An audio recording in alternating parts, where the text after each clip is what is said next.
চলছে আমার রাস্তা, রাস্তা উদ্দেশ্যহীন, ফুরিয়ে যাচ্ছে হাইওয়ে জুড়ে আরো একটা দিন, আরো অনেক অনেক দূর পরের শহর।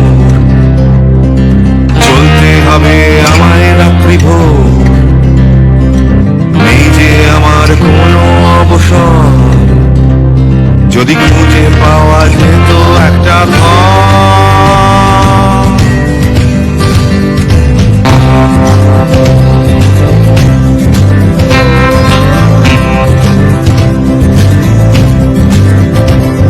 আমি বেরিয়ে পড়েছিলাম ফেলে হাজার পিছু টান। ছিল না গন্তব্য, শুধু ছিল অনেক গান। সেই গানগুলো আজ গেছে কোথায় পড়ে,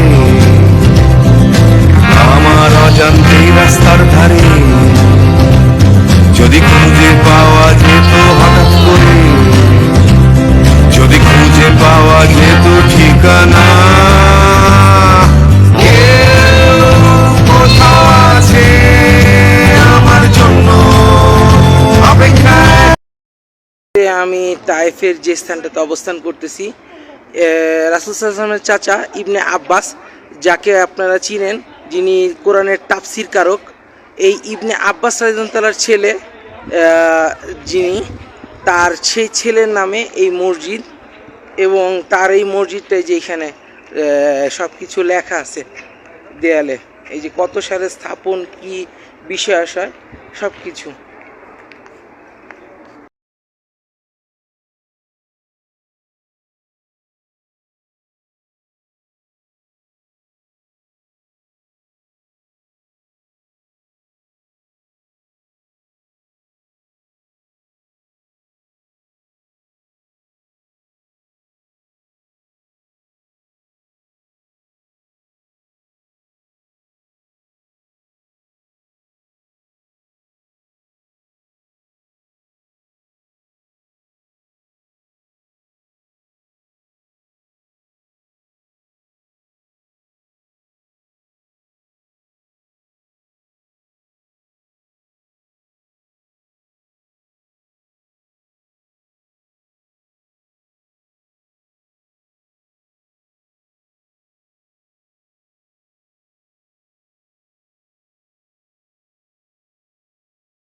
এটা মসজিদের ভিতরের অংশ, এই যে পুরাটা, এই যে রেনোভেশন, ডিজাইন, নকশা সব কিছু যেখানে।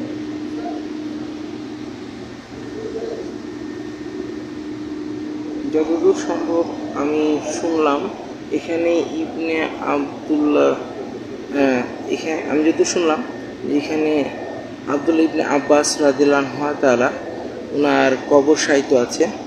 সেই ক্ষেত্রে আমি বলতে পারতেছি না যেহেতু কবরটা কোন দিকে।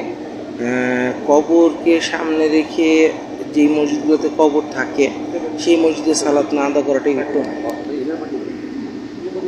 এখন দেখি, জিজ্ঞেস করে দেখবো একজনকে যে ওনার কবরটা কোন পাশে, তাহলে সালাত আদায় করতে সবচেয়ে বেশি উত্তম হবে আমার জন্য। তো এইটি হচ্ছে তার মসজিদ, চারপাশের অবস্থা। দর্শক, আমি আপনাদেরকে এখন আব্দুল্লাহ ইবনে আব্বাস রাদিয়াল্লাহু এবং ওনার ছেলেদের যে কবর, সেই কবর স্থানটা দেখাই। এইটা হলো মহিলাদের যাতায়াতের স্থান। এইটার ঠিক ভিতরে এই যে এই দেয়ালটা দেখতে পাচ্ছেন, এই প্রাচীর দেয়াল, এই প্রাচীর দেয়ালটা যে করা আছে, এই জায়গায় হচ্ছে তাদের কবর।